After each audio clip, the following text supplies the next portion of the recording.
Well, I think we're about to see the prologue. And, of course, Shakespeare wrote a prologue, and we had to decide how to communicate this prologue to our audience, setting the film in a modern-day world.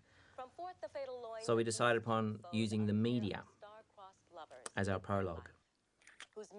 I mean, the idea, I think, here was to, in the whole film, was to find modern-day images and equivalents that could decode the language of Shakespeare, and I think this is probably a good example. What's interesting here is that we do it once, and you hear the prologue once, and then when we go inside the news report, you'll hear it a second time. So the same speech appears twice to give the audience a chance to acclimatise, if you like, their ear to the language.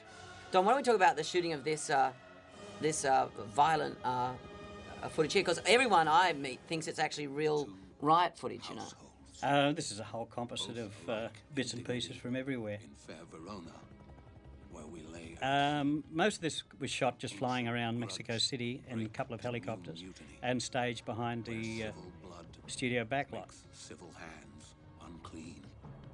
There is some library footage in there too. Actually, do you mean, there's no library footage? There isn't?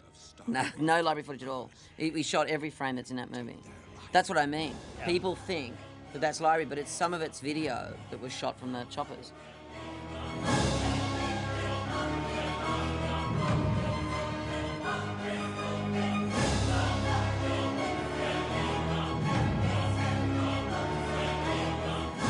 It's a great tragedy that Jill Bilcock, the editor's not here, because if she was here, again, the constant invention and reinvention and moving of beats and, you know, that opening, there was a lot to be said really about that opening overture, because that was something